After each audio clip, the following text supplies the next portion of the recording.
وَإِذْ آتَيْنَا مُوسَى الْكِتَابَ وَالْفُرْقَانَ لَعَلَّكُمْ تَهْتَدُونَ وَإِذْ آتَيْنَا مُوسَى الْكِتَابَ وَالْفُرْقَانَ لَعَلَّكُمْ تَهْتَدُونَ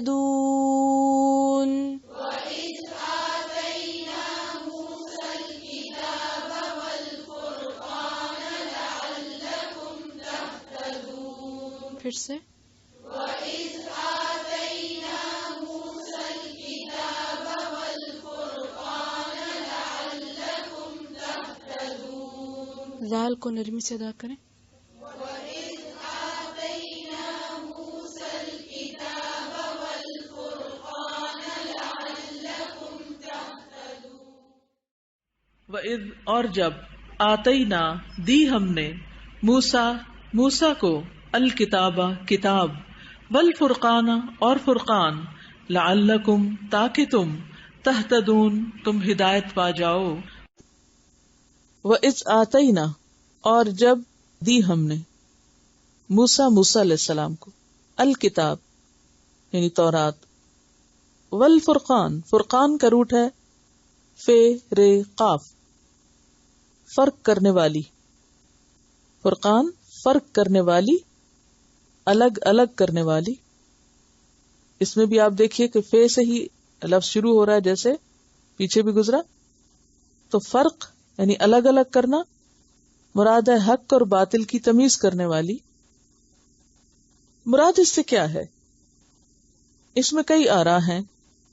نمبر 1 بعض نے کہا کہ اس سے مراد تورات ہی ہے کیونکہ وہ حق و باطل کے درمیان فرق کرنے والی تھی. بعض نے کہا فرقان سے مراد وہ معجزات ہیں جو موسیٰ علیہ السلام کو دیے گئے تھے. کون سے کچھ پتا؟ عصا، ید بیضا اور اس کے علاوہ بہت سے جس کا ذکر آگے آئے گا. تو فرقان یعنی کتاب بھی دی اور فرقان بھی دیا. موسیٰ علیہ السلام جب فرعون کے دربار میں گئے تھے تو ان کے پاس پیغام کے ساتھ کیا تھا؟ عصا بھی تھا اور ید بیضا بھی تھا. تو بعض نے کہا کہ فرقان سے مراد یہاں معجزات ہیں جو موسیٰ علیہ السلام کو ملے تھے. کتاب کے علاوہ ان کو جو معجزے ملے تھے وہ فرقان ہے. تو ہم نے موسیٰ علیہ السلام کو کتاب بھی دی اور معجزے بھی دیے. اچھا، بعض نے کہا کہ اس سے مراد کتاب کا فہم تھا، یعنی صرف کتاب نہیں بلکہ کتاب کی سمجھ، کیونکہ جب تک سمجھ نہیں ہوتی اس وقت تک انسان فرق نہیں کر سکتا. قرآن کا بے سوچے سمجھے پڑھنا، اب قرآن تو آپ پڑھ ہی رہے ہیں، آپ کو یہ تو نہیں کہہ سکتا آپ قرآن نہیں پڑھتے، آپ پڑھ رہے ہیں، لیکن قرآن تو پڑھ رہے ہیں مگر فرقان کوئی نہیں آپ کے پاس کیونکہ سمجھ نہیں. تو اسی طرح ایک تو تھی تورات جو لکھی ہوئی دے دی گئی، اور ایک تھی کہ اس کے اندر کیا ہے، اس کی سمجھ، اس کا معنی، اور یہ معنی بھی نبی کو اللہ کی طرف سے ملتا ہے کہ وہ اس کو کس طرح ایکسپلین کرے، انٹرپریٹ کرے. جیسے کہ پیچھے میں ذکر کر چکی ہوں کہ اللہ کے رسول صلی اللہ علیہ وسلم کے لیے کیا فرمایا گیا؟ وَأَنزَلْنَا إِلَيْكَ الذِّكْرَ لِتُبَيِّنَ لِلنَّاسِ مَا نُزِّلَ إِلَيْهِمْ. ہم نے آپ کی طرف یہ ذکر اتارا تاکہ آپ بیان کریں کہ لوگوں کے لیے کیا اتارا گیا. تو قرآن کا بیان ضروری ہوتا ہے، یعنی محض کتاب کی ٹیکسٹ پڑھ لینا کافی نہیں ہوتی، اس کا بیان یعنی اس کی وضاحت ضروری ہوتی ہے کہ کیا مراد کیا ہے. تو یہ مراد جو ہے یہی فرقان ہوتی ہے پھر. ٹھیک ہے. اچھا، اسی لیے کہا جاتا ہے کہ قرآن کے علاوہ نبی پر جو قرآن کی فہم اتری وہ بھی وحی کے ذریعے ہی اتری ہے، یعنی مخصوص احکامات پر جو عمل کا طریقہ بتایا گیا، مثلا اقیم الصلاۃ، قرآن تو کہتا ہے اقیم الصلاۃ، نماز قائم کرو، کیسے کرو، کتنی پڑھو، کب پڑھو، یہ سب کچھ کس نے کر کے دکھایا؟ نبی صلی اللہ علیہ وسلم نے. یہ کیا تھا؟ سب کچھ قرآن کی تفسیر تھی، یہی بیان تھا. یعنی بیان صرف کرسی پہ بیٹھ کے تشریحات بولنا نہیں ہوتا، بیان کا مطلب اس کام کو کرنے کا طریقہ بھی بتانا کہ اس کو عمل میں کس طرح لایا جائے. ٹھیک ہے. تو نبی صلی اللہ علیہ وسلم پر صرف قرآن ہی نہیں اترا، قرآن کا بیان بھی اترا ہے. اب سوال یہ پیدا ہوتا ہے کہ بیان اسی کے اندر ہی لکھ دیا جاتا، قرآن تفسیر کے ساتھ ہی ہمیں دیا جاتا. اگر تفسیر کے ساتھ ملتا تو پھر کتنے والیوم میں ہوتا اور کتنے اس کو حفظ کر سکتے اور کتنا بھاری ہو جاتا. اور سورۃ القیامہ میں بھی آتا ہے نا، ان علینا جمعہ وقرآنہ ثم ان علینا بیانہ، کہ ہمارے ہی ذمہ ہے اس کو بیان کرنا.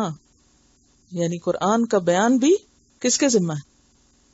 یہ آیت کیوں کوٹ کی ہے میں نے؟ یعنی صرف قرآن نہیں اترا، اس کا بیان بھی اترا ہے. تو قرآن نبی صلی اللہ علیہ وسلم کی زندگی، آپ کی سیرت، آپ کے عمل، آپ کے طریقے، آپ کی باتوں کے بغیر سمجھا ہی نہیں جا سکتا. اگر کوئی یہ کہے کہ میرے لیے صرف قرآن کافی ہے، ضرورت نہیں ہے مجھے حدیث کی یا آپ کی سیرت کی یا آپ کو جاننے کی، تو ایسا شخص قرآن بھی نہیں سمجھ سکتا. قرآن سمجھنے کے لیے صاحب قرآن کو سمجھنا ضروری ہے، کیونکہ نبی صلی اللہ علیہ وسلم پر جو قرآن اتر رہا تھا تو آپ کو یہ فکر ہوتی تھی کہ کہیں کوئی چیز رہ نہ جائے اور میں اس میں سے کچھ چھوڑ نہ دوں. تو آپ کیا کرتے تھے؟ جلدی جلدی پڑھنا شروع کر دیتے. اللہ تعالیٰ نے وہی روکی اور بیچ میں آپ کو سمجھایا کیا؟ لا تحرک به لسانک لتعجل به ان علینا جمعہ وقرآنہ فاذا قرأناہ فاتبع قرآنہ ثم ان علینا بیانہ. اب دیکھیے قیامت کی بات ہو رہی ہے، اتنا اہم موضوع بتایا جا رہا ہے. قیامت کے دن کی بات ہو رہی ہے کہ اس دن ہوگا کیا. بہت سخت آیتیں ہیں پیچھے. آیت نمبر 15 سے آگے 16 سے شروع ہوتی ہے یہ آیت جو میں نے ابھی پڑھی ہے. یعنی آپ دیکھیے کہ سورۃ القیامہ جو ہے یہ 29ویں پارے کی سورت ہے. اب 29ویں پارے میں قیامت کا بیان جاری ہے. آپ صلی اللہ علیہ وسلم وہی اخذ کر رہے ہیں، لے رہے ہیں کہ اتنے میں آپ اس کو تیز تیز پڑھنے لگتے ہیں. اصل موضوع روک دیا جاتا ہے اور کیا شروع کر دیا جاتا ہے؟ معاملے کی وضاحت یا جو تربیت ہے. اور کہا جاتا ہے لا تحرک به لسانک، ایسے نہیں لینا، جلدی نہیں کرنی، اپنی زبان کو حرکت نہ دیجیے. لتعجل به کہ تم اسے جلدی جلدی لے لو. ان علینا جمعہ، ہمارے ذمہ ہے اس کو جمع کرنا، کہیں نہیں جاتا، کچھ نہیں بھولے گا. وقرآنہ، اور اس کا پڑھوانا. فاذا قرأناہ، پھر جب ہم پڑھ رہے ہیں اس کو تو تمہارا کیا کام ہے؟ بولنا نہیں. فاتبع قرآنہ، اس کی ریڈنگ کو فالو کرو کہ کیا پڑھایا جا رہا ہے. ثم ان علینا بیانہ، پھر ہمارے ذمہ ہے اس کو بیان کرنا، ہم بتائیں گے کہ اس کا مطلب کیا ہے. یہ کر کے پھر موضوع شروع کیا کلا بل تحبون العاجلہ. یعنی بیچ میں آپ دیکھیے قرآن اتنے نیچرل انداز میں نازل ہوا ہے اور اس کو پڑھانے کا طریقہ بھی جب تک نیچرل نہ ہو.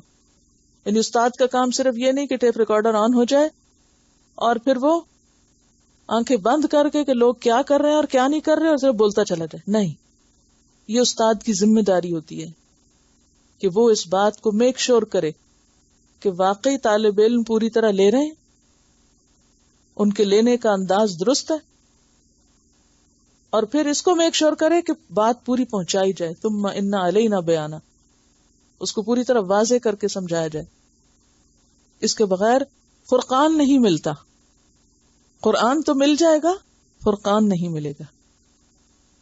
تو اللہ تعالیٰ نے صرف قرآن نہیں اتارا، صرف کتاب نہیں اتاری، ساتھ اس کے فرقان بھی اتارا ہے. ٹھیک ہے، سمجھ آ گئی فرقان کی؟ تو ہم نے موسیٰ علیہ السلام کو کتاب دی اور فرقان دیا. لعلکم تہتدون، تاکہ تم ہدایت پا جاؤ. تو ہدایت کے لیے کیا ضروری ہے؟ فرقان. کتاب کے ساتھ فرقان ضروری ہے، اس کی سمجھ ضروری ہے. تو کتاب کے دیے جانے کا مقصد کیا تھا؟ ہدایت. جو معجزات ہیں وہ تو پہلے ملے تھے نا. مدین سے آپ واپس آ رہے تھے اور جو فرعون کے دربار میں بھیجا جا رہا تھا اس وقت معجزات دیے گئے تھے، اور یہاں تو کتاب اور کتاب کا فہم. لعلکم تہتدون، تاکہ تم ہدایت پاؤ، راستہ پاؤ.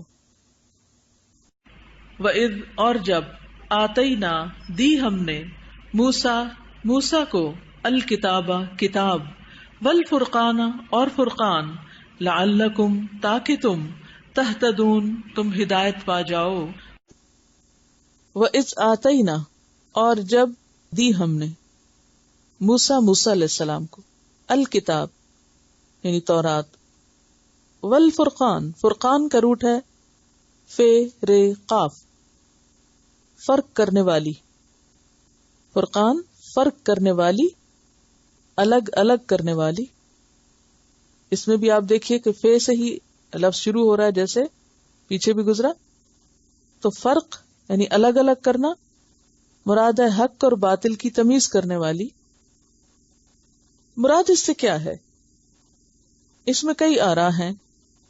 نمبر 1، بعض نے کہا کہ اس سے مراد تورات ہی ہے، کیونکہ وہ حق و باطل کے درمیان فرق کرنے والی تھی. بعض نے کہا فرقان سے مراد وہ معجزات ہیں جو موسیٰ علیہ السلام کو دیے گئے تھے. کون سے؟ کچھ پتا؟ عصا، ید بیضا، اور اس کے علاوہ بہت سے جس کا ذکر آگے آئے گا. تو فرقان یعنی کتاب بھی دی اور فرقان بھی دیا. اب موسیٰ علیہ السلام جب فرعون کے دربار میں گئے تھے تو ان کے پاس پیغام کے ساتھ کیا تھا؟